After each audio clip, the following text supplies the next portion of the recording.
Телефон бир топ зыяндыгын берет окуучуларга.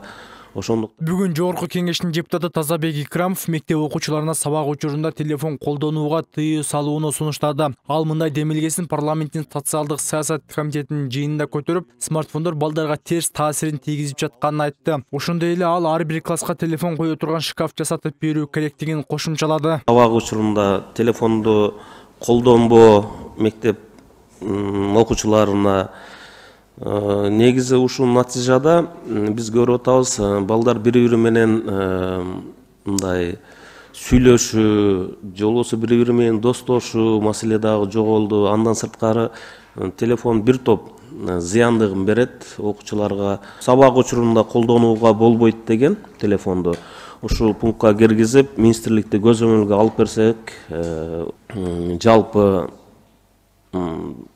өкмөткө тапшырма берсек министрликке. Депутат балдар окууда телефонго абагды болуп, ошондон улам сабакка болгон кызыгуусун начарлап баратканын айтып, билим берүүнүн сапатын төмөндөшүнө алып келип жатканын белгилеген. Бирок айрым окутуучулар балдардын сабакка болгон кызыгуусун арттыруу мугалимдерден көз каранды дейт. Мугалим сабакта аябай кызыктуу өтсө, тескерисинче сабакка алаксыйт. Телефонду унутуп калышы мүмкүн да. Өзүңөр деле билгендей, бирок кээ бир баягы тажатма чогулуштар бар эмес. Ошол жерде бала эле эмес, керек болсо чоң кишилер деле мындай биз жашырганыбыз менен, көрмөксөн болгонубуз менен тажатма чогулуштарда ал жерде для галочки катышканга эле барган жетекчилер деле телефон чукулап эле отурат негизи. Керек болсо биз Жогорку Кеңештин жыйынын, шаардык кеңештин жыйындарын деле байкасак, журналисттер аны чыгарып беле атпайбы? Бала деле ошондой эле да. Эгерде мугалим тажатма сабак өтүп атса, телефонго алаксыйт сөзсүз түрдө. Эгер мугалим кызыктуу өтүп атса, телефонго алаксыбайт.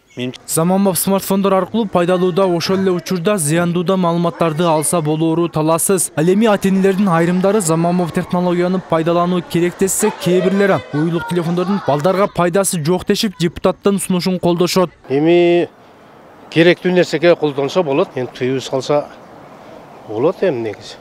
Бирок үйрөнүп калган эле, балдар үйрөнүп калды да. Азыр көнбөйт го. Жок, каалабайм. Неге?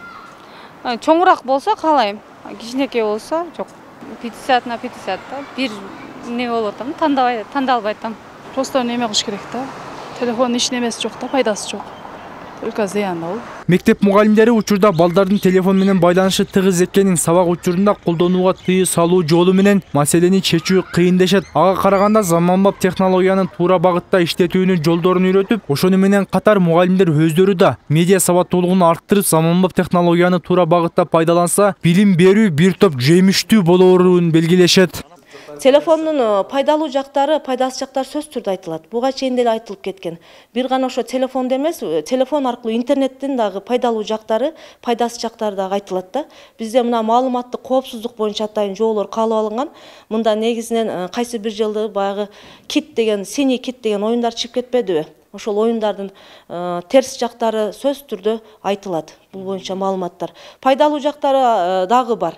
Себеби ар бир сабак сөз түрдө интернет менен байланышкан. Жаңы маалыматтарды алышыбыз керек сабактарда. Жакшы бир натыйжага барабыз дегендин ордуна телефонду кайсы учурда пайдаланса жакшы болот, кайсы маалыматтарды алса пайдалуу болот, кайсы маалыматтар жөн эле кызыктуу болуп көрүнгөнү менен зыян экенин жеткирип балдарга алардын медиа сабаттуулугун өркүндөтүүгө далалат жасашыбыз керек да. Биз азыр учурда тыюу менен биз мындай билим сапатын көтөрөбүз дегенди бир ойлонуп көрө турган маселе да. Социалдык саясат комитетинин мүчөлөрү Тазабек Икрамовдун сунушун колдоп, министрлер кабинетинде сабак учурунда телефон колдонууга тыюу салуу нормасын мыйзамдаштыруу тапшырмасын беришти. Буга чейин Тазабек Икрамов калпакты мектеп формасы катары киргизүүнү да сунуштаган болчу. Рыспай Мажитов, Адлет Нишанбаев, Нур Ньюс, Ош шаары.